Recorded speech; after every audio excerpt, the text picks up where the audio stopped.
It's a shame that Carling aren't the sponsors of the Premier League anymore, because Arsenal would love a bottle. That was shit. I think it comes in cans anyway. Anyway, there are 6 to 8 games left of the Premier League, and the league leaders have drawn 3 in a row. And that's with Manchester City creeping up and lurking round the corner just like the old man at the school gates. Will Arsenal bottle this, or have they already done so? Let's find out. Before we start, please make sure you like this video and subscribe to the channel. It would mean a lot. Arsenal came out of the gates blazing at the start of the season. A stark contrast to their last season start, which had them scoring no goals and bottom of the league after 3 games. They confidently beat Fulham in the very first game of the season, and Arteta's vision of what football should be, Peps, was on display.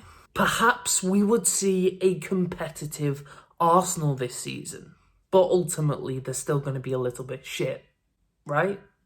But they just didn't stop. 2 Manchester City rejects, ex-Manchester City players, and a failed Real Madrid a young Real Madrid prodigy, have changed the mentality of Arsenal Football Club. They've gone from the laughingstock of the Big Six to one of the top players in the division. And they have sat on top of the league almost since the start, and nobody has managed to knock them off. Well, United beat them. I just want that in there. United beat them. Despite this, nobody had Arsenal as their prediction to win the league. The vast majority of pundits, or at least the non-biased ones that hadn't played for Arsenal, all had Manchester City to win the league, with their Terminator robot up front, and have Arsenal drop off harder than a frostbitten leg. But then they just kept going. Granted, they had flopped out of every other competition they were in. FA Cup, Carabao Cup, Europa League. Didn't go very well. They really were putting all of their eggs in one basket, focusing on that elusive Premier League title. So that focus is going to pay off, surely, right? No. A fateful journey to Anfield changed their destiny. They battled against the mighty foe of successes old, the enemy of their enemy, the weathered old team that reminded them so much of themselves. A battle that was hard fought, yet there was no victor. Or just they played badly against a mid-table team and drew. And then they did it again, this time against West Ham. Yeah, the relegation team. And then the following week, they did it against Southampton, after Southampton had gone 2-0 up in like 20 minutes and 3-1 up at one point.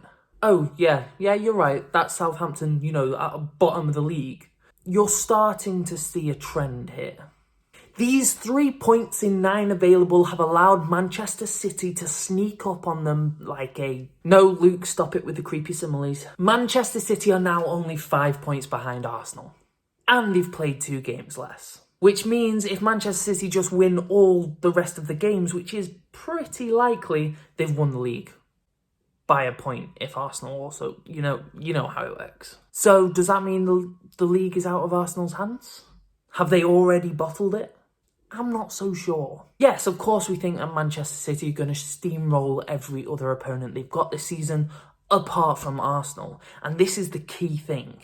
If Arsenal can get a result at City, and it has to be a 3-point result, if they can get a result at City, they still could win the league. Yes, Arsenal have a difficult schedule left. They've still got to go to St James's Park. But ultimately, they've played some incredible football. They've got 6 games left. They just have to win every single game. They have to keep ahead of City. Just inches ahead of City. Because City isn't stopping. So yeah, maybe Arsenal have already bottled this league title. They may have been carried away with the emotion of it all, or gotten caught up in the whole fans being overconfident and really getting super annoying on Twitter. So they may have been overconfident with it all and getting involved in the confidence of their fans on Twitter, which has been ludicrously annoying. And the last 3 games have certainly put themselves in the most precarious position where it is almost out of their hands. But their only chance is to beat Manchester City tomorrow. And as a Manchester United fan, I do not have any clue who I want to win. Subscribe for my reaction to that game tomorrow. It's going to be a big one. And make sure you like this video and drop a comment about what you think about Arsenal this season. Have a good one. Thanks for watching.